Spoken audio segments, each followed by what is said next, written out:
నమస్తే తెలుగువారి మన Sakshi news. Welcome to quality education show. ఈ మధ్య కాలంలో ఫేక్ సర్టిఫికేట్స్ తో అమెరికాకెళ్ళి వాళ్ళు చాలా ఇబ్బందులు ఫేస్ చేస్తున్నారు లీగల్ పరంగా. సో ఇలాంటి ప్రాబ్లమ్స్ రాకుండా ఉండాలంటే ముందుగా ఎలాంటి జాగ్రత్తలు తీసుకోవాలి? సో దీనికి సంబంధించి డిస్కస్ చేయడానికి మనతో పాటు ఉన్నారు IT professional and data scientist Venkat Kurti గారు. Hello sir. హలో అండి, నమస్తే.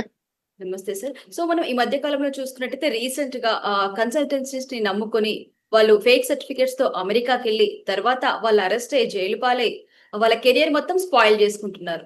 సో అసలు మెయిన్ రీజన్ ఏంటి అంటారు ఇలాంటి పనులు చేయడానికి?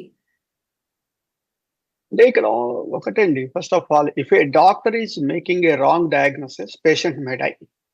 డాక్టర్ కనుక రాంగ్ డయాగ్నోసిస్ చేస్తే పేషెంట్ చనిపోతారు. అదేవిధంగా ఒక ఫార్మసీ పర్సన్ రాంగ్ డిస్పెన్స్ చేస్తే, అంటే రాంగ్ మెడిసిన్ ఇస్తే గనక same thing is going to be happen. ఇక్కడ ఏమైందంటే ఒక రాంగ్ పర్సన్ కి రాంగ్ అడ్వైస్ ఇస్తే, అంటే కరెక్ట్ అడ్వైస్ ఇవ్వకపోతే ఎంత ప్రాబ్లం అవుతుంది అనేటువంటిది మనం ఊహించలేం. ఎందుకంటే వాళ్ళు బతికున్నంత కాలం కెరీర్ ఉండక వాళ్ళ మీద ఒక బ్లేమ్ పడి వాళ్ళు చాలా ఇబ్బందులు పడుతూ ఉంటారు. సో కాబట్టి ఇక్కడ ఏమవుతుందంటే రైట్ ఇన్ఫర్మేషన్ ఇచ్చేవాళ్ళు కావాలి ఫస్ట్ ఆఫ్ ఆల్. మనం తీసుకునేటప్పుడు కూడా ఏంటంటే అసలు ఈ పర్సన్ కి మనకి సలహా చెప్పే అర్హత ఉన్నదా లేదా చూడాలి. ఇప్పుడు ఒక లీగల్ ఒపీనియన్ కావాలి అనుకోండి, ఒక మంచి లాయర్‌ని కన్సల్ట్ చేయాలి. అదేవిధంగా ఒక మెడికల్ ప్రాబ్లమ్ ఉంది అనుకోండి, ఒక ఎక్స్‌పర్ట్ డాక్టర్‌కి మన దగ్గరికి మనం వెళ్తాం నేచురల్లీ. అదేవిధంగా ఈ స్టూడెంట్స్ కూడా ఏంటంటే, ఇప్పుడు మనం అమెరికానో లేతే అబ్రాడో వెళ్ళాలి అనుకోండి, అన్నప్పుడు మనం ఎవరితో కాంటాక్ట్ అవ్వాలి అనేటువంటిది first question. Suppose for example అక్కడ కాంటాక్ట్ అయిన తర్వాత ఆ ఇన్ఫర్మేషన్ కరెక్టా కాదా అనేటువంటిది మళ్ళా ఇంకొక క్రాస్ చెక్ చేసుకోవాలి. ఇలా క్రాస్ చెక్ చేసుకోకుండా షుగర్ కోటెడ్ కాన్వర్సేషన్ వింటాం. షుగర్ కోటెడ్ కాన్వర్సేషన్ అంటే మీకు తెలుసు, వాళ్ళు చెప్పేవన్నీ చాలా తీయగా ఉంటాయి, అంత అద్భుతంగా ఉంటుంది. వాళ్ళు మీకు చెప్తారు ఇది ఫ్రీ అంటారు, లేకపోతే ఫస్ట్ 6 నెలల పాటు మీరు ఫీజు కట్టండి, తర్వాత ఇంకోటి చేయొచ్చు, రకరకాలన్నీ చెప్తారు. అవన్నీ ఎంత బాగుంటాయంటే వినటానికి చాలా చక్కగా ఉంటాయి. కానీ ప్రాక్టికల్‌గా వచ్చేసరికి టోటల్‌గా డిఫరెంట్. సో కాబట్టి ఇవాళ ఈ స్టూడెంట్స్ అనేటువంటి వాళ్ళు ఈ షుగర్ కోటెడ్ కాన్వర్సేషన్‌ని జోలికి వెళ్ళకూడదు. The first step is. ఇప్పుడు ఈ ఎడ్యుకేషన్ గురించి అనుకోండి, ఒక ఎడ్యుకేషనలిస్ట్ ఎవరో ఒకరిని కాంటాక్ట్ చేయాలి. కాంటాక్ట్ చేసిన తర్వాత వాళ్ళు చెప్తారు, ఓకే దిస్ ఈజ్ యువర్. ఇప్పుడు అమెరికాలో ఒక హెచ్-1బీ పిటిషన్ ఫైల్ చేయాలో లేకపోతే ఇంకోటి చేయాలి అనుకో, స్టూడెంట్ కాదు, హెచ్-1బీ పిటిషన్ ఫైల్ చేయాలి అంటే ఎడ్యుకేషనల్ ఎవాల్యుయేషన్ అంటారు. అంటే మన ఎడ్యుకేషన్ సర్టిఫికేషన్స్ అన్నీ వాళ్ళకి ఇస్తే వాళ్ళు ఎవాల్యుయేషన్ చేస్తారు. ఆ తర్వాత బ్యాక్‌గ్రౌండ్ చెక్స్ చేస్తారు. బ్యాక్‌గ్రౌండ్ చెక్స్ అంటే నీ ఎడ్యుకేషన్ మొత్తం కరెక్టా కాదా?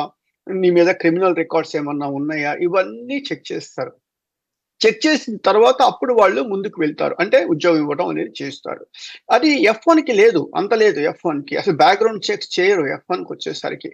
దాంతో ఏమైపోయింది, ఈ ఫేక్ సర్టిఫికేట్స్ తీసుకొని వస్తున్నారు. వచ్చి ఎవరు అమెరికా వచ్చినా మనం ఒప్పుకున్నా, ఒప్పుకోకపోయినా వాళ్ళకి 40,00,000 రూపాయలు మినిమమ్ ఖర్చవుతాయి స్టూడెంట్‌గా వచ్చేటువంటి వాళ్ళకి.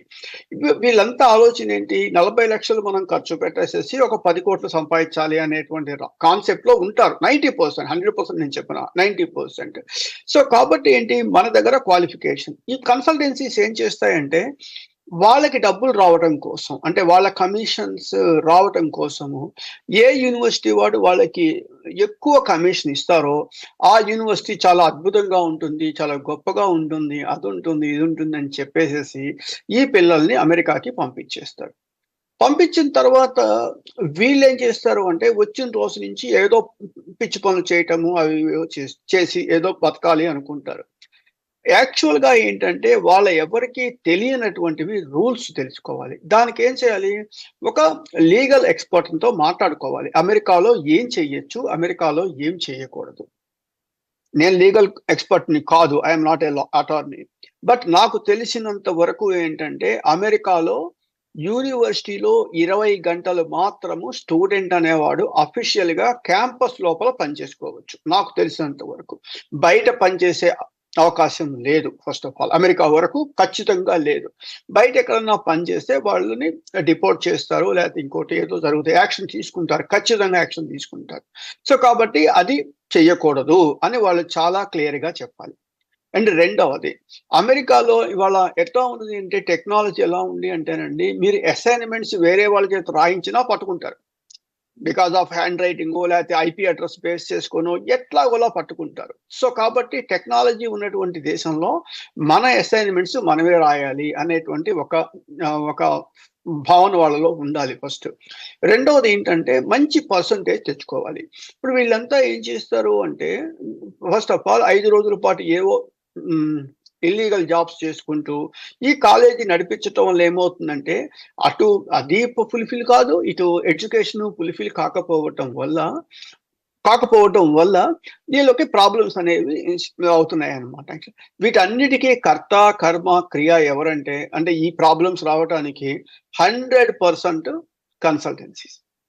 ఎందుకంటే ఆ కన్సల్టెన్సీస్ యొక్క ఎడ్యుకేషన్ గురించి ఎవరూ మాట్లాడరు. వాళ్ళ యొక్క జెన్యూనిటీ గురించి ఎవరూ మాట్లాడరు. వాళ్ళు పెద్ద పెద్ద బోర్డులు పెట్టుకుంటారు, పెద్ద పెద్దవి చెప్తారు, చాలా చక్కగా మాట్లాడతారు. ఎంత చక్కగా మాట్లాడతారంటే మనం ఎవరో ఊహించం. నేను వెళ్ళాను కూడా. ఏమి అక్కర్లేదండి, జస్ట్ లైక్ యాస్ మీకు జీఆర్ఈ స్కోర్ ఎంత కావాలని అడుగుతారు. వాడు జీఆర్ఈ ట్రైనింగ్ ఇవ్వరండి, ఎంత స్కోర్ కావాలి అని అడుగుతారు. నీకు 320 కావాలంటే 1,00,000 కట్టు, సంథింగ్ లైక్ దట్. అంతా ఏంటి, మనీతో లింకప్ అయిపోయింది. అది ప్రాబ్లం. జరిగినంత కాలం జరుగుతుందండి. పొరపాటున మనమే అందుట్లో ఇరుక్కుంటే ఎంత ప్రాబ్లం అయిపోతుంది. ఒక పక్క పరువు పోతుంది, రెండో పక్క డబ్బులు వెళ్ళిపోతాయి, మూడో పక్క కెరీర్ మొత్తం పాడైపోతుంది. కాబట్టి ఎటువంటి పరిస్థితుల్లో కూడా స్టూడెంట్స్ అనేటువంటి వాళ్ళు కరెక్ట్ పర్సన్ ని కాంటాక్ట్ చేయాలి, కరెక్ట్ అడ్వైస్ తీసుకోవాలి. ఈ రెండు చాలా ఇంపార్టెంట్. ఇవి రెండు మనం తీసుకోలేకపోతే మాత్రం 100% వాళ్ళు ఇలా ప్రాబ్లమ్స్ ఫేస్ చేసే అవకాశం ఎక్కువ ఉంటుంది. అయితే అంటే లీగల్ గా కాకుండా వాళ్ళు కెరియర్ పరంగా ఎలాంటి ప్రాబ్లమ్స్ ఫేస్ చేస్తారు? ఎడ్యుకేషన్ పరంగా కూడా? కెరీర్ పరంగా వాళ్ళకి జాబ్స్ దొరకవు కదండి. ప్రాబ్లం ఏంటంటే ఇప్పుడు ఇలాంటి డిపోర్ట్ అవ్వటమో లేకపోతే ఫేక్ సర్టిఫికెట్స్ ఐడెంటిఫై చేయటమో ఇవన్నీ చేశారు అనుకోండి, వాళ్ళకి ఉద్యోగం దొరకదు కదా. ఉద్యోగం దొరికినప్పుడు ఏమైపోతుంది, వాళ్ళు ఎలా సర్వైవ్ అవుతారు? ఇప్పుడు ప్రాబ్లం ఏంటంటే అమెరికా వచ్చేటువంటి స్టూడెంట్ ఏం చెప్తున్నాడు, నేను అమెరికా చదువుకోవటం కోసం వెళ్తున్నాను, చదువు అయిపోయిందో తిరిగి వచ్చేస్తున్నాను అని చెప్తారు. చెప్పే అమెరికా వస్తారు. వచ్చిన తర్వాత వాళ్ళు వెళ్తున్నారా అంటే మనకు తెలుసు ఎంతమంది వెళ్ళటం లేదో అనేది మనకు ఖచ్చితంగా తెలుసు. వెళ్ళినప్పుడు ఏమైపోతుంది, పట్టుకున్నారనుకోండి ఏమంటారు, నువ్వు ఇచ్చినటువంటి పర్పస్ ఆఫ్ విజిట్ లో నువ్వు వెళ్ళిపోతావు అని చెప్పావు కదా, నువ్వు ఎందుకున్నావు అని క్వశ్చన్ ఉంటుంది. సో కాబట్టి వాళ్ళకి లీగల్ గా ప్రాబ్లమ్స్ కొన్ని స్టార్ట్ అయ్యే అవకాశం ఉంటుంది. అది ఫస్ట్ థింగ్ ఈజ్. రెండవది, ఒకసారి బ్యాక్గ్రౌండ్ చెక్స్ లో ఎక్కడన్నా సరే ఒక ట్రిగ్గర్ ఫైర్ అయింది అనుకోండి, అంటే కొంచెం రెడ్ మార్క్ అనేది వచ్చింది అనుకోండి, దట్ ఈస్ ఫర్ ఎవర్. అది ఫర్ ఎవర్ ఉంటుంది. అక్కడ మార్క్ ఉంటుంది. మార్క్ ఉన్నప్పుడు ఏమవుతుంది, ఎవరు ఏ కంపెనీ వాడైనా అక్కడికే వెళ్తాడు, బ్యాక్గ్రౌండ్ చెక్స్కే వెళ్తాడు. వెళ్ళి చూశాడు అనుకోండి, అక్కడ బ్యాక్గ్రౌండ్ లో కొంచెం కనపడదు అనుకోండి, వాడు హైర్ చేయటం మానేస్తాడు ఫస్ట్ ఆఫ్ ఆల్. అందుకని చెప్పేసి మన దగ్గర ఎంత క్లీన్ గా ఉండాలండి, రికార్డు మొత్తం కూడా ఏంటంటే అమెరికా లాంటి దేశంలో క్లీన్ గా ఉన్నది అంటే వీఆర్ ఇన్ సేఫర్ జోన్. మనం మంచిగానే ఉంటుంది. మన యొక్క ఈ హిస్టరీ అనేది క్లీన్ గా లేదనుకోండి, ఎక్కడన్నా ప్రాబ్లం ఉందనుకోండి, ప్రాబ్లం ఉంటే ఏంటి, అది ఒక స్పీడింగ్ టికెట్ కావచ్చు. ఎక్కువ ఉండాల్సిన స్పీడ్ కన్నా ఎక్కువ డ్రైవ్ చేస్తే టికెట్స్ ఇస్తారు, ఆ టికెట్ కూడా వెళ్ళిపోతుంది. లేకపోతే డ్రైవింగ్ అండర్ ఇన్ఫ్లుయెన్స్ అంటే డ్రింక్ చేసి డ్రైవ్ చేయటం కావచ్చు. నెక్స్ట్ ఈ డొమెస్టిక్ వైలెన్స్ కావచ్చు.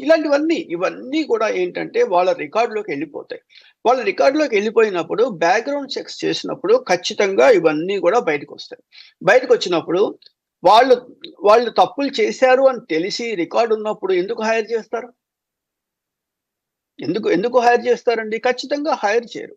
సో కాబట్టి ఏంటంటే ఇటు కెరీర్ వైజ్ చాలా పెద్ద ప్రాబ్లం వస్తుంది. వీటన్నిటికీ ఏంటి, వీళ్ళు అమెరికా వచ్చే ముందు ఒక లాయర్, ఒక ఎడ్యుకేషనలిస్ట్.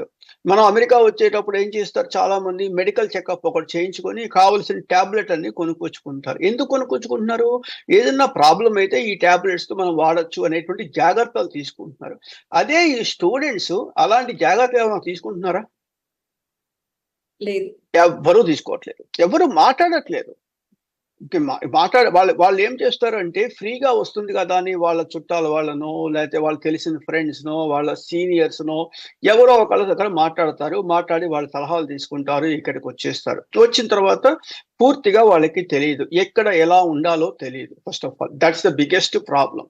సో, కాబట్టి ఏమవుతుందంటే వాళ్ళ కెరీర్ వైస్ కానీ, దేనికైనా కానీ ఈ ఫేక్ అనేటువంటి రాకెట్స్ అంటే ఫేక్ సర్టిఫికేట్స్, దొంగగా ఎగ్జామ్స్ రాయటము ఇలాంటివన్నీ వదిలేయాలండి. ఖచ్చితంగా వదిలేయాలి. పేరెంట్స్‌ని కూడా రిక్వెస్ట్ చేస్తున్నాను. దయచేసి don't encourage your kids to go in that direction. ఆ డైరెక్షన్‌లోకి మాత్రం ఎంకరేజ్ చెయ్యొద్దు. పొరపాటున పట్టుపడితే చాలా ఇబ్బందులనేవి వాళ్ళు ఫేస్ చేస్తారు. సార్ మనం పేరెంట్స్ అనుకున్నాం కాబట్టి అసలు చెప్పాలంటే పేరెంట్స్‌ది మేజర్ రోల్ అని కూడా అనుకోవచ్చు. ఎందుకంటే వాళ్ళు కష్టపడి డబ్బులిచ్చి పంపించేది వాళ్ళే కాబట్టి. సో, ఇట్లాంటి సిట్యుయేషన్స్ జరిగినప్పుడు వాళ్ళేం నేర్చుకోవాలంటారు ఇదంతా చూసి? ఇక్కడ నేర్చుకునేదేమీ లేదండి. ఒక పేరెంట్ ఒక బీటెక్ చదివే పిల్లవాడి యొక్క పేరెంట్‌కి ఎంత ఏజ్ ఉంటుందండి? ఆల్‌మోస్ట్ 45 ఏళ్ళు ఉంటాయి. 45 ఏళ్ళు, 50 ఏళ్ళు ఉన్నటువంటి వ్యక్తి కొత్తగా ఏం నేర్చుకుంటారు? ఏమీ నేర్చుకోరు. ఈ పిల్లలు ఏం చేస్తారంటే ఇన్‌ఫ్లూయెన్స్ చేస్తారు. నేను వెళ్ళాలి, వెళ్ళాలి, వెళ్ళాలి అని ఇన్‌ఫ్లూయెన్స్ చేస్తారు. వాళ్ళు కాదనలేని పరిస్థితి. ఫస్ట్ స్టెప్ ఇది వాళ్ళు కాదనలేని పరిస్థితి. కాదనలేని పరిస్థితిని పంపించొద్దని చెప్పట్లేదండి. నేను ఇప్పటికే చెప్తున్నా America is land of opportunities. అమెరికాలో స్టాండర్డ్ చాలా మంచిగా ఉంటుంది. 100% అది. నేను చెప్పట్లేదు. కాకపోతే వాళ్ళకేం చేయాలి? నువ్వు వెళ్ళేటప్పుడు నీకున్న స్కిల్ సెట్ ఏమిటి? నువ్వు ఎక్కడ సక్సెస్ అవ్వగలవు? ఏమిటి? ఈ విషయాలన్నీ మాట్లాడటానికి some X, some Y, some జీతో మరి వెళ్లి కూర్చొని మాట్లాడదాం రా. నీ సర్టిఫికేట్స్ మొత్తం పట్టుకురా మాట్లాడదాం. అతను ఏం సలహా చెప్తారో విందాం. విన్న తరువాత దాన్ని బట్టి మనం నిర్ణయం తీసుకోవచ్చు అని చెప్పేసి చెప్పటం అనేది ఒక రైట్. అదే విధంగా ఏమవుతుంది లీగల్ కాన్సిక్వెన్సెస్ అమెరికాలో మనం తప్పు చేయకూడదు ఫస్ట్ ఆఫ్ ఆల్. ఒకవేళ తప్పు పొరపాటున జరిగిపోయింది అనుకోండి. ఫర్ ఎగ్జాంపుల్ పొరపాటున జరిగిపోయింది అనుకోండి. అప్పుడు మనం ఏం చేయాలి? అప్పుడు లీగల్ కాన్సిక్వెన్సెస్‌ని ఎలా ఫేస్ చేయటానికి ఒక మంచి లాయర్‌తో మనం ముందే మాట్లాడుకోవాలి. అంటే సలహాలు తీసుకోవాలి. ఇప్పుడు ఎవరైనా అండి వచ్చేసి "ఏవండీ మా పిల్లవాడితో ఒక 10 నిమిషాలు మాట్లాడండి. రేపు అమెరికా వస్తున్నాడు" అంటే నో అనేటువంటి వాళ్ళు ఎవరు ఉండరు ఫస్ట్ ఆఫ్ ఆల్. నో ఖచ్చితంగా వాళ్ళు చెప్తారు. కానీ మనం రైట్ పర్సన్‌ని కాంటాక్ట్ చేస్తున్నామా అంటే, రైట్ పర్సన్‌ని కాంటాక్ట్ చేయట్లేదు. మనం ఏం చేస్తున్నామంటే షుగర్ కోటెడ్ కన్వర్సేషన్స్‌నే మనం నమ్ముతున్నాం. ఆ నమ్మినప్పుడు ఏమైపోతుంది? అది మనకి ఫిట్ కావటం లేదు ఫస్ట్ ఆఫ్ ఆల్. అది ఒకటి. ఇప్పుడు సమ్ ఎక్స్ వనస్థలిపురంలో ఏదో ఒక కన్సల్టెన్సీ దగ్గర నుంచి ఒక దొంగ సర్టిఫికేట్ తీసుకొని అమెరికా వచ్చాడు. చూడండి అమెరికా వచ్చినటువంటి పేర్లు కూడా తెలుసు. నాకు చెప్పడం ఇష్టం లేదు. కానీ ఏంటంటే లైక్ ఎందుకు వచ్చిన వాడు ఏం చేశాడు? కాలేజీకి వెళ్ళాడా? కాలేజీకి వెళ్ళలేదు. సంవత్సరం పాటు కాలేజీ మొహం చూడలేదు. చూడకపోయేసరికి ఏమైంది? సెవి రద్దు చేసేసాడు. నువ్వు స్టూడెంట్‌గా లేవు కాబట్టి రద్దు చేశారు. అతను డాలస్ ఎయిర్‌పోర్ట్‌లో దిగ్గానే అతన్ని డిపోర్ట్ చేశారు. వీసా లేదు కాబట్టి. డిపోర్ట్ చేసిన తర్వాత ఈ మొత్తం ఇన్ఫర్మేషన్ తెలిసిపోయింది. హైదరాబాద్‌లో అరెస్ట్ చేశారు. చేస్తే ఏమిటి? ఒక యూనివర్సిటీ సర్టిఫికేట్. ఆ యూనివర్సిటీని తప్పు పట్టట్లేదు. వాళ్ళు యూనివర్సిటీ పేరు కూడా చెప్పారు. కానీ ఆ యూనివర్సిటీ ప్రింట్ తీసుకున్నారుగా పక్క వాళ్ళు. ఇప్పుడు ఇదంతా ఏంటంటే నాకు తెలియకుండా జరిగిపోయింది అనే పరిస్థితి స్టూడెంట్‌కి లేదు. 100% స్టూడెంట్‌కి తెలుసు. ఇది మొత్తానికి ఫండింగ్ చేసింది ఎవరు? పేరెంట్స్. వాళ్ళకి కూడా ఖచ్చితంగా తెలుసు. 100% తెలుసు. తెలిసినప్పుడు లైక్ మనం ఎవరిని రెస్పాన్సిబుల్ చేస్తాం చెప్పండి? మనం రిక్వెస్ట్ చేసేదేంటంటే ప్రతి పేరెంట్ వాళ్ళ పిల్లలకి కరెక్ట్‌గా చెప్పాలి. "అరే బాబు! నువ్వు ఇంటర్మీడియేట్ చదివిన గ్రూప్ ఇది. ఆ తర్వాత ఈ గ్రూప్ చదివావు. ఆ తర్వాత ఇంత మార్క్స్ వచ్చాయి. ఆ తర్వాత ఇలా వచ్చాయి. కాబట్టి నీకున్నటువంటి ఒక క్యాంపస్‌లో నీకొక ప్లేస్‌మెంట్ వచ్చిందనుకోండి. ఇన్ఫోసిస్‌లోనో, టీసీఎస్‌లోనో ఏదో పెద్ద కంపెనీలో జాబ్ వచ్చిందనుకోండి క్యాంపస్‌లో. నువ్వు ప్రూవ్ చేసుకున్నావు. నీకు జాబ్ వచ్చింది. నీకు ఇక్కడ జాబ్ వచ్చినప్పుడు అమెరికాలో జాబ్ రావడం పెద్ద కష్టమేం కాదు. 100% వస్తుంది. జాబ్ ఇండియాలోనే చాలా కష్టం. అంత కాంపిటీషన్‌కి వచ్చేస్తుంది. సో, కాబట్టి నీకు జాబ్ చేతిలో ఉంది. నువ్వు అమెరికా వెళ్ళాలనుకుంటున్నావు. వెళ్ళు. ప్రాబ్లమ్ ఏమీ లేదు. నీకక్కడ జాబ్ దొరకట్లేదు. నువ్వేదో కింద మీద పడి ఆ డిగ్రీ కంప్లీట్ చేసేసావు. కంప్లీట్ చేసిన తర్వాత అక్కడ జాబ్ దొరకపోవటం వల్ల ఏం చేస్తున్నారు? అమెరికా రావటమో, ఇంకోటికో రావటం. అమెరికా కాకపోతే కెనడా అంటారు. కెనడా కాకపోతే ఆస్ట్రేలియా అంటారు. ఆస్ట్రేలియా చివరికి ఫైనల్‌గా ఐర్లాండ్ అని చెప్పేసి వెళ్తున్నారు. ఐర్లాండ్ ఎంత చిన్న దేశం. కన్సల్టెన్సీస్ ఏం చేసినాయి? ఎక్కడ ఉద్యోగాలున్నాయి? First of all. ఇన్ని లక్షల రూపాయలు ఖర్చు పెట్టి మనం ఆ దేశం వెళ్ళేటప్పుడు ఆ దేశంలో క్వాలిటీ ఎడ్యుకేషన్ కావాలి అంటే ఎడ్యుకేషనల్ స్టాండర్డ్స్ పెరగాలి ఫస్ట్ ఆఫ్ ఆల్.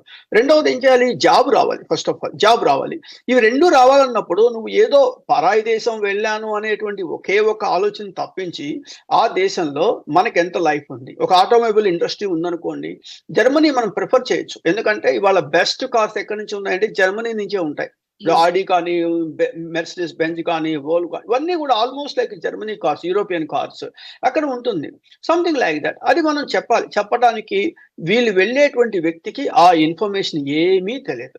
వాళ్ళకి కనపడేది ఒక్కటే, ఈ యూనివర్సిటీకి పిల్లగాడిని పంపిస్తే నాకు $2000 వస్తాయి. అదొక పెద్ద రాకెట్ అండి. ఎలా ఉంటుందంటే మీకు తెలీదు. నేను సర్ప్రైజ్డ్. నేను ఒకళ్ళతో మాట్లాడితే, ఇప్పుడు మీరే ఉన్నారు, అమెరికా వెళ్ళాలి అనుకున్నారనుకోండి, ఆ కన్సల్టెన్సీకి వెళ్లారు. ఓకే. కన్సల్టెన్సీ వాళ్ళు ఏం చేస్తారో తెలుసా మీకు? మీకు ఒక 5 అప్లికేషన్లు పెట్టాలి అంటారు. 5 అప్లికేషన్లకి $500 తీసుకుంటారు. ఓకే. పెడతారో లేదో తెలీదు. అది కూడా చెప్తున్నా నేను. పెడతారో లేదో తెలీదు. మీరేం చేస్తారు? రోజు వస్తారు. జీఆర్ఈ స్కోర్ ఎంత, టోఫెల్ స్కోర్ ఎంత ఏదో చేస్తారు. అదయిపోతుంది. అక్కడ ₹1,00,000 ఖర్చు పెడతారు. ఖర్చు పెట్టిన తర్వాత మీరు రోజు వస్తారు. వస్తే ఇంకా రాలేదండి, మనం అప్లై చేసేసాం, రాలేదు అని చెప్పేసి మీకు ఒక టెన్షన్‌ని క్రియేట్ చేస్తారు. క్రియేట్ చేసిన తర్వాత నాకు ఏ యూనివర్సిటీ అయితే, అంటే వాళ్ళకి ఏ యూనివర్సిటీ అయితే ఎక్కువ డబ్బులు ఇస్తుందో ఆ యూనివర్సిటీలో అడ్మిషన్ వచ్చింది అంటారు. ఓకే. అంటే వీళ్ళేమనుకుంటారు, మనం పెట్టిన 5 మంచి యూనివర్సిటీస్‌లో మనకు రాలేదురా బాబు. సరే ఏదో ఒక యూనివర్సిటీ వచ్చింది కదా! సరే మ్యామ్, సరేనండి నేను ఆ యూనివర్సిటీకి వెళ్తాను అని చెప్పేసేసి ఆ I-20 తీసుకొని కాన్సులేట్‌కి వెళ్తారు. సరే కాన్సులేట్‌లో ఈ జీఆర్ఈ స్కోర్ ఎక్కువుంటుంది. ఆ స్కోర్ ఎక్కువుంటుంది. ఇవి ఉంటాయి కదా! 90% వీసా వచ్చేస్తుంది. స్టాంపింగ్ అయిపోతుంది. అంటే అర్థం ఏంటి? He is making how much money he is making. ఆ కాలేజీ వాళ్ళు డబ్బులు పే చేస్తారు. అది ఒకటి. రెండవది ఏమవుతుంది? ఇక్కడ సర్టిఫికేట్ డబ్బులు సంపాదిస్తారు. హ్మ్. ఆల్ టుగెదర్‌గా ఒక స్టూడెంట్ అక్కడ అమెరికా వెళ్తే వాళ్ళకి అట్‌లీస్ట్ ఒక $4,00,000 వస్తాయి. మీకు అందుకనే అన్నమాట ఇప్పుడు ఈ యూఎస్ కన్సల్టెన్సీస్ ప్రతి ఊర్లోకెళ్ళినా కూడా ఒక 50 ఉంటాయి మినిమమ్. ఎందుకు 50 ఉంటాయంటే, ఇదే రీజన్. ఒక పిల్లవాడిని పంపిస్తే మనకి అట్‌లీస్ట్ ₹1,00,000, ₹3,00,000 డబ్బులొచ్చేస్తాయి. 10 మందిని పంపించుకుంటే 30,00,000 వచ్చేస్తాయి. వెళ్ళిన తర్వాత వాడు ఎలాగో మనకు సంబంధం లేదు అనే పరిస్థితిలో వాళ్ళు ఆలోచిస్తున్నారు. ఇక్కడికొచ్చిన తర్వాత అకామిడేషన్ ఉందా? ఉంటున్నామా? కనీసం వాళ్ళు ఎయిర్‌పోర్ట్‌కి వెళ్ళిపోయేసి వాళ్ళని పికప్ చేసుకుంటారా? పొర్రపాటున కూడా పికప్ చేయరు. వాళ్ళు కింద మీద పడి మళ్ళా వచ్చేసేసి అక్కడ ఉండటము, ఏదో బాధలు పడుతూ ఉంటారు. సో ఇవన్నిటికి కారణం ఏంటి? నేను వాల్యూస్, ఎథిక్స్ గురించి మాట్లాడట్లేదు. కానీ మనని నమ్మి ఆ స్టూడెంట్ అనేటువంటి వాడు వచ్చినప్పుడు వాడికి ఒక రైట్ అడ్వైస్ ఇవ్వడం అనేటువంటిది basic philosophy. Yes. Right information ఇవ్వటం. అందుకనే యూఎస్ గవర్నమెంట్ ఏం చేసిందంటే ఒక లింక్ పెట్టింది. ఆ లింక్‌కెళ్ళిపోయి మీరు వెళ్ళబోయే కాలేజీని అక్కడ టైప్ చేస్తే ఆ కాలేజీ అప్రూవ్డ్ కాలేజీ అవునా కాదా? సెబీ ఉన్నదా లేదా? మొత్తం ఇన్ఫర్మేషన్ మొత్తం వస్తుంది. ఎంతమందికి ఆ లింక్ తెలుసండి ఉందని? అస్సలు తెలీదు. తెలియనప్పుడు కనీసం మాలాంటి వాళ్ళని అడగొచ్చు కదా! ఇప్పుడు మీకు పైన కనపడుతుంది చాణక్య ఎడ్యుకేషన్ హబ్ అని మా వెబ్‌సైట్‌లో క్లియర్‌గా పెట్టాం మేము. చాలా క్లియర్‌గా పెట్టాం. You need to check your college before coming into US అని పెట్టాం. ఎందుకు పెట్టాము? కరెక్ట్ ఇన్ఫర్మేషన్ లేకపోతే ఇందాక మీకు చెప్పాను కదా! If a doctor is making a wrong diagnosis patient may die. If a pharmacist is dispense a wrong medicine same thing is going to be happen. ఇదే విధంగా ఒక కరెక్ట్ ఇన్ఫర్మేషన్ మనం స్టూడెంట్‌కి ఇవ్వకపోతే వాడి లైఫ్ మొత్తం పాడైపోతుంది. ఇది మనం ఎందుకు చేయలేకపోతున్నాం? ఎవరన్నా వచ్చి మమ్మల్ని అడిగితే మేమేమన్నా హెల్ప్ చేస్తాం. మేమేమైనా చెప్పడానికి ప్రయత్నం చేస్తాం. కానీ మేమేంటి మాది ఇప్పుడు ఒక జ్వరం తగ్గాలి అంటే టాబ్లెట్ చేదుగా ఉండాలి. అందుకని తీయగా ఉండదు. అలాంటి షుగర్ కోటెడ్ కన్వర్సేషన్స్ మేము మాట్లాడం. ఇప్పుడు మీ ఇన్ని ఇంటర్వ్యూలో నేనెక్కడ ఎవరిని చెప్పలేదు. Like you made this mistake అని చెప్పేస్తాను first of all. That is the reason it is. అదే నేను మంచిగా నువ్వు చాలా గొప్పవాడివి, అద్భుతమైన స్కిల్స్ ఉన్నాయి. నీకు 100 మార్క్ లిస్టులు ఉన్నాయి. బీటెక్‌లో 110 ఉన్నాడు. వాడికన్నా నువ్వు బెటర్ అని నేను ఇప్పుడేమైనా చెప్పానా నేను? నేనెప్పుడు చెప్పలేదు. తెలీదు. సో కాబట్టి ఏమవుతుందంటే పేరెంట్స్ గాని, స్టూడెంట్స్ గాని, వీళ్ళు గాని ఫస్ట్ ఆలోచించాల్సింది రైట్ పర్సన్‌ని సెలెక్ట్ చేసుకోవాలి. రైట్ పర్సన్‌ని. అలా అని చెప్పింది నమ్మమని నేను చెప్పట్లేదు. ఇప్పుడు నేను చెప్పింది నమ్మమని నేను చెప్పట్లేదు. But వేరాస్ you need to figure it out. Cross validate చేసుకోవాలి. క్రాస్ వాలిడేషన్ అంటే అమెరికన్ గవర్నమెంట్ వెబ్‌సైట్‌కి వెళ్ళిపోయి ప్రతి ఒక్కళ్ళు ఇవాళ వాట్సాప్ యూనివర్సిటీలు ఉంటాయి. అందుట్లో ఎంత నిజమో, ఎంత అబద్ధమో దేవుడికి తెలియాలి. నిన్నేదో ఒక టీవీలో ఒక ప్రోగ్రామ్ ట్రంప్ రాజీనామా అని పెట్టారు. ట్రంప్ రాజీనామా ఏంట్రా బాబు! అని చెప్పి నేను ఆశ్చర్యపోయాను నేను. ఇదంతా వాట్సాప్ యూనివర్సిటీ. మనం ఏం చేయలేము అక్కడ మనకి. ఎవరికి వాళ్ళు సొంత ఛానల్స్ పెట్టుకుంటారు. వాళ్ళు ఇష్టం వచ్చినట్టు మాట్లాడుకుంటారు. That's a different scenario. But ఒక ప్లాట్‌ఫార్మ్ లైక్ ఈ ఛానెల్‌లో వచ్చి మాట్లాడడం అనేది డిఫరెంట్. సో, కాబట్టి మేక్ ష్యూర్ దట్ ఈ స్టూడెంట్స్ ఏం చేయాలి? అథెంటిక్ ఇన్ఫర్మేషన్ గ్యాదర్ చేయాలి. First of all authentic information cross validate చేసుకోవాలి. చేసుకున్న తర్వాత ఒక గోల్ సెట్ చేసుకోవాలి. నేను అమెరికా వెళ్తుంది. నా గోల్ ఇది. గోల్ ఇది అని సెట్ చేసుకోవాలి. ఆ గోల్ రీచ్ అవ్వటానికి మనం ఏం చేస్తున్నాం అనేది చూడాలి. గోల్ రీచ్ అవ్వడానికి ఇది నా దిస్ ఈజ్ మై గోల్. నేను ఇలా రీచ్ అవుతాను. ఇప్పుడు సపోజ్ ఫర్ ఎగ్జాంపుల్ నేను ఒక 24థో, 25థో నేను హైదరాబాద్‌లో ఉంటాను ఖచ్చితంగా. ఒక రావాలి నాకు పనుంది నాకు. సో, కాబట్టి నా ప్లాన్ పెట్టుకున్నాను నేను. ఇప్పటి నుంచి టికెట్ కొంటాము లేకపోతే ఇంకోటి plan that's my goal. I want to come down to India. So, అదే విధంగా ఏంటి నాకు 29థ్ నేషనల్ స్టాటిస్టిక్స్ డే ఉంది. సెలబ్రేషన్స్ ఉన్నాయి ఇండియాలో. Probably I need to attend some universities. So, these are all my approach. We need to go with that. Similarly ఈ పిల్లవాడు కూడా అమెరికా వెళ్ళాలి అనుకునేటట్టయితే నా గోల్ ఏంటి? నా ఫైనాన్షియల్ స్టేటస్ ఎలా ఉంటుంది? మా ఫాదర్ ఫైనాన్షియల్ స్టేటస్ ఎలా ఉంది? ఈ డబ్బులు అప్పు తీసుకున్నటువంటి డబ్బులు మనం ఎప్పుడు తిరిగి బ్యాంకులో కట్టేస్తాము అనేటువంటివన్నీ వాళ్ళకు ఒక క్లారిటీ ఉన్నప్పుడు వాడు కష్టపడటం అనేది బిగిన్ చేస్తాడు. అంతేగాని అమెరికా వచ్చేసేసి ఇప్పుడు ఈ ట్రంప్ వచ్చిన తర్వాత మీరు చాలా మంది చాలా మాట్లాడతారండి. I'm very sorry to say that Trump వచ్చి కొత్తగా ఏ ఒక్క రూలు పెట్టలేదు. ఒకటే పెట్టారు. అదేంటంటే బ్యూటిఫుల్ బిల్ అని చెప్పేసేసి ఇండియన్స్ కాదు ఎవరైనా సరే డబ్బులు వాళ్ళ దేశానికి పంపించాలంటే కొంత ట్యాక్స్ పెట్టండి అని చెప్పేసి పెట్టిన ఆ ఒక్క బిల్లు మాత్రం ఇంతకు ముందు లేదు, ఇప్పుడు ఉన్నది, వచ్చింది అది. That's different scenario. మిగతా ఏది కూడా కొత్తగా ఏం పెట్టలేదు. పనిచేయొద్దు అనేటువంటిది ఎప్పుడో ఉన్నది. స్టూడెంట్ ఎప్పుడో ఉన్నది. ఇల్లీగల్ గా ఉండకూడదు అనేటువంటిది ఎప్పటి నుంచో ఉంది. కాబట్టి వాటిని ఏం చేశారు? ఉన్నటువంటి వాటిని కొంచెము ఇంప్లిమెంట్ చేస్తున్నారు, స్ట్రీమ్ లైన్ చేస్తున్నాడు అంతే. అంత మించి కొత్తగా ఏ రూలు పెట్టలేదు. ఎందుకంటే ట్రంప్ గెలిచిందే ఒకే ఒక ఎజెండా. ఆ agenda is immigration. Illegal immigration ని మేము ఎలిమినేట్ చేస్తాము అని. సో, అదొక్కటే ఎజెండా. తన పని తను చేసుకుంటున్నారు. That's a different scenario. So, కాబట్టి వాళ్ళ స్టూడెంట్స్ అనేటువంటి వాళ్ళు అమెరికాలో సక్సెస్ఫుల్ గా ఉండాలి అంటే రైట్ పర్సన్ ని కాంటాక్ట్ చేయటం first step. Right institute select చేసుకోవటం సెకండ్ స్టెప్. రైట్ అడ్వైసర్స్ తీసుకోవటం థర్డ్ స్టెప్. దీనికి ఏంటంటే కొంత ఇన్ఫర్మేషన్ ఉంటుంది. కావాల్సిన వాళ్ళు ఇప్పుడు నా నెంబర్స్ అక్కడ ఉన్నాయి కదా, నాకు కాల్ చేయొచ్చు. I can help some extent. నేను మొత్తం చేస్తాను నేను చెప్పలేను, కానీ కొంతవరకు మేము హెల్ప్ నేను ఒక్కడే కాదు. We are a group of people. గుర్తుపెట్టుకోండి, word itself we are a group of people. మా గ్రూప్ లో కొంతమంది అటార్నీస్ ఉంటారు, కొంతమంది ఇండస్ట్రియలిస్ట్ ఉంటారు, కొంతమంది కంపెనీలు ఉంటారు. All the people definitely we are going to help the people with some extent. But most important is student need to get good authentic information. Then only he is going to survive. Not only America, not only India, across the globe, he need to survive. Sir మీరు చెప్పారు ఇప్పుడు ఇండియాకి వస్తున్నాము అనేసి. ఎవరైనా students మిమ్మల్ని contact అవ్వాలంటే ఎలా? మిమ్మల్ని మీట్ అవ్వాలన్నా కూడా? బెస్ట్ ఈజ్ లైక్ నా నెంబర్కి వాట్సాప్ చేస్తే బెటర్ అండి. వాట్సాప్ చేస్తే నేను కానీ మా వాళ్ళు కానీ ఎవరో ఒకళ్ళు రెస్పాండ్ అవుతారు ఫర్ షూర్గా. దట్ 7326924748 అనే నెంబరు. దానికి వాట్సాప్ యూఎస్ నెంబర్, అది వాట్సాప్ చేయొచ్చు. Otherwise just you can type your name and you will get my information చేయొచ్చు అనమాట. యాక్చువల్లీ అంటే నేను ఉండేది 7 days మాత్రమే. ముందే చెప్తున్నాను, 7 days లో ఒక 2 రోజులు గుంటూరులో ఉంటాను, ఒక 2 రోజులు హైదరాబాద్లో ఉంటాను, ఒక 2 రోజులు తిరుపతి పని ఉంది, చెన్నై వర్క్ ఉంది, మళ్ళీ again coming back to US వచ్చేస్తాను. సో, కాబట్టి నేను ఉండే 7-8 days కాబట్టి ఎవరైనా కలవాలనుకున్నప్పుడు డెఫినెట్ గా నేను I don't want to discourage the people for sure. Definite గా నేను నో అని మాత్రం చెప్పను. నేను నా టైంని అకామిడేట్ చేసుకుంటాను first of all. That I can do. So, ఇప్పుడు మనం ఇంతకుముందుకు మాట్లాడుకున్నట్టు ఒకవేళ మార్పు రావాలి అంటే ఎక్కడ మార్పు రావాలి అంటారు? అంటే స్టూడెంట్ దశలో మార్పు రావాలంటారా? లేకపోతే యుఎస్‌కి వెళ్ళేటప్పుడు ఎవరైనా మనకు గైడెన్స్ చేసే వాళ్ళు మనకి ఉండాలి అంటారా? లేదంటే పేరెంట్స్ లో మార్పు రావాలంటారా? ఎక్కడ మార్పు రావాలి అంటారు? మార్పు ఎక్కడ రావాలంటే మీరు ఒక మామిడి విత్తనం వేశారనుకోండి, మామిడి చెట్టే వస్తుంది. మామిడి విత్తనం వేసేసి మీకు ఇంకో వేప చెట్టు రావాలంటే రాదు కదా. ఫస్ట్ ప్రాబ్లమ్ ఈస్ పేరెంట్స్ వాళ్ళ పిల్లలకి ఏం చెప్పాలి? అరే బాబు మనకి చదువు ఒక్కటే లైఫ్, చదువు ఒక్కటే ఇంపార్టెంట్, చదువుకోకపోతే మనకి లైఫ్ కష్టమవుతుంది అనేటువంటి ఫస్ట్ ఫీలింగ్ వాళ్ళు చెప్పాలి. ఫస్ట్ చెప్పాలి. అక్కడి నుంచి వచ్చిన తర్వాత ట్రాక్ చేయాలి. ఇంటర్మీడియేట్ ఎన్ని మార్క్స్ వచ్చాయి? ఏమి వచ్చాయి అనేది ట్రాక్ చేయాలి. ఆ తర్వాత బీటెక్, ఎంసెట్‌లో ర్యాంక్ ఎంత వచ్చిందో చూడాలి. ఆ తర్వాత బీటెక్ చేరినప్పుడు ఎంతమంది పేరెంట్స్ వాళ్ళ పిల్లలు వాళ్ళ కాలేజీలకండి అంటే మనం నిజాలు మాట్లాడదాం. వాడిని కాలేజీలో చేర్పించేస్తారు. 1,00,000 ఎంతో ఫీజు కడతారు. అయిపోయింది అనుకుంటున్నారు. నేను అడుగుతున్నాను. 6 నెలలకొకసారి ఈ పేరెంట్స్ వాళ్ళ కాలేజీకెళ్ళి కాలేజీలో మాట్లాడారా ప్రిన్సిపాల్‌తో?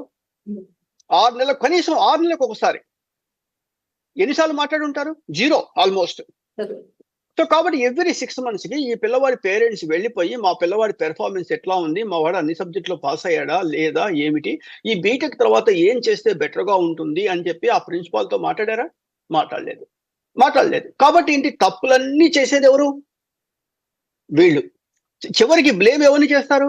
ప్రిన్సిపాల్‌ని బ్లేమ్ చేస్తారు. ప్రిన్సిపాల్ ఏం చేస్తారండి? 5,000 మంది స్టూడెంట్స్ ఉంటే ప్రిన్సిపాల్ 5,000 మందిని పట్టుకోగలుగుతాడా? సో, కాబట్టి ఏంటంటే పేరెంట్స్, పిల్లలు అండి. అయిపోయిన తర్వాత అమెరికా వెళ్ళాలనుకున్నప్పుడు నువ్వు అమెరికా ఏ పేరెంట్ అడుగుతున్నారు వాళ్ళ పిల్లల్ని? నువ్వు అమెరికా ఎందుకెళ్తున్నావు అని అడిగారా?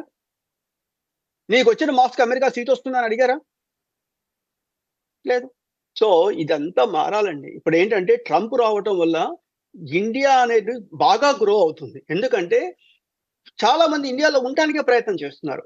ఇండియా ప్రయత్నం చేస్తున్నారు కాబట్టి ఏమవుతుంది? కష్టపడటం అనేటువంటి భావన వాళ్ళకి డెవలప్ అవుతుంది ఫస్ట్ ఆఫ్ ఆల్. దానివల్ల డెఫినిట్‌గా ఇండియాకి అడ్వాంటేజ్. ఒక విధంగా 120,00,00,000 మంది ఇండియన్స్ ట్రంప్‌కి థాంక్స్ చెప్పాలి. ఎందుకంటే రూల్స్ టైట్ చేయటం వల్ల డెఫినిట్‌గా people are staying there itself. కొంతమంది వెనక్కొచ్చేస్తున్నారు అంటే ఎందుకొచ్చేస్తున్నారు వెనక్కి? ఇక్కడ జాబులు దొరక్కపోవటం వల్ల వెనక్కొచ్చేస్తున్నారు. ఇంకొక నిమిషం మనం తీసుకుందాము. మనకి ఒక సినిమాలో ఒక డైలాగ్ ఉంది. పోలీస్ వాడిని ట్రాన్స్‌ఫర్ చేస్తే ఇంకో పోలీస్ స్టేషన్‌కే ట్రాన్స్‌ఫర్ చేస్తారు అని. అదే విధంగా ఇక్కడ స్టూడెంట్స్ అనేటువంటి వాళ్ళు ఇక్కడ సక్సెస్ అవ్వట్లేదు. ఇక్కడ ఉద్యోగం రాకపోవటం వల్ల ఏమైపోయింది మళ్ళా బ్యాక్ ఇండియాకి వెళ్ళిపోతున్నారు. అంతే. అంతకుమించి కొత్తగా ఏమీ లేదు. వాళ్ళు ప్రిపేర్ అయ్యే వస్తున్నారు. ఓకే. అదృష్టం బాగుండి సక్సెస్ అయ్యి అంతా ఎవ్రీథింగ్ అవ్వాలనే ఆశిద్దాము. డెఫినిట్‌గా అవ్వకపోతే ఏం చేస్తారు? బ్యాక్ వెళ్తున్నారు. అది రిగ్రెషన్ ఏమీ లేదు ఫస్ట్ ఆఫ్ ఆల్. సో, కాబట్టి ఇవాళ now A days lost my word is if you have skill nobody is going to stop you. If you don't have skill nobody is going to help you. Get right information from right people. That's very, very important. Thank you so much sir. Information చాలా మంది students కి use అవుతుంది. అలాగే fake certificates తో ఎవరైనా వద్దామా అనుకున్న వాళ్ళకి కూడా అసలు రావద్దు అని ఈ ఇన్ఫర్మేషన్ ద్వారా వాళ్ళకు చాలా బాగా తెలుస్తుంది. Thank you so much sir. Thanks, Andy. Thank you very much. ఇది ఇవాల్టి టాపిక్. మరొక టాపిక్ తో మళ్ళీ కలుసుకుందాం. అంతవరకు చూస్తూ ఉండండి. కీప్ వాచింగ్ సాక్షి టీవీ.